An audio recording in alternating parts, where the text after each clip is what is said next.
Jordan is like in the middle of all the mess, right? So you have Palestine, Israel to their east, they have Iraq to their to their west, and they have Iraq to their east, and they have Syria to their north.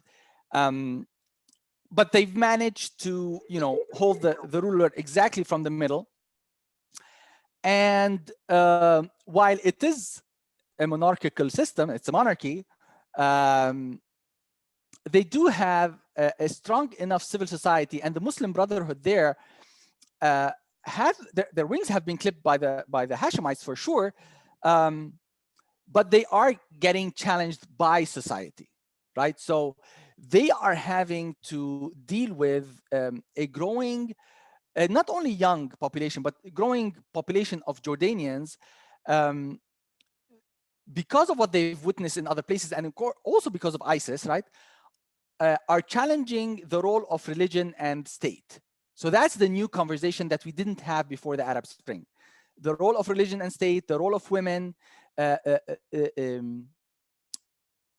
What a person once said, I think, and I think that was more accurate, that the Arab Spring was not really about democracy. It was about accountability and citizens' rights.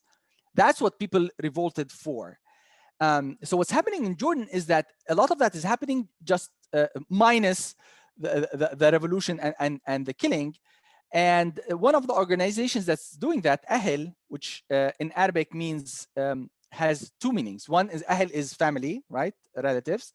But also having capacity, having the capacity to do something, having agency. And that was an intentional choice of words, because this is a group of people, a friend of mine, Nisreen Haj Ahmed and others, who trained in organizing at the Kennedy School with Marshall Gantz, understood, and this was back in 2009, understood the power of organizing and people power.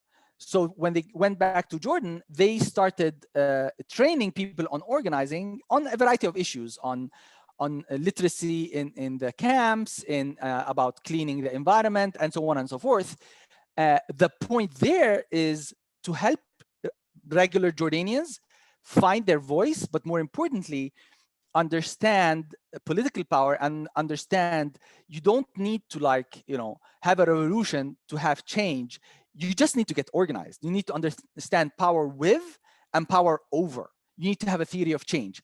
And that's what they've been doing. And then, of course, they went to Iraq. They went, no, they actually did not go. I tried to bring them to Iraq. I couldn't get them to come, but they went to Lebanon. They did train in Tunisia and Syria. And Palestine, of course, including in Israel, Palestinian citizens of Israel. So they've been doing a lot of great work on that.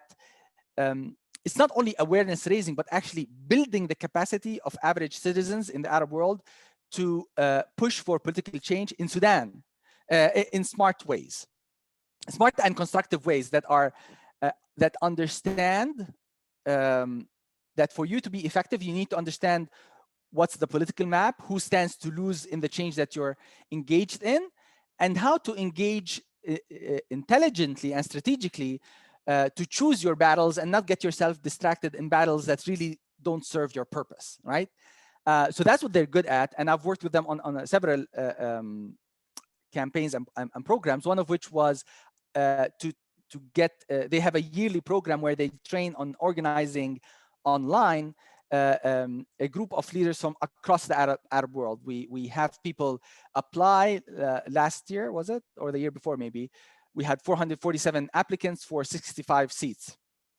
And for me, it was an amazing experience because I actually got to see, a bird's eye view of what was happening in the Arab world. And we had a lot of Sudanese, a lot of Lebanese, a lot of Iraqis. And they became active afterwards in the protests in Iraq and in Lebanon and in Sudan. So that's part of what's happening in Jordan. But of course, it's not only Jordan, because they have members from across the Arab world.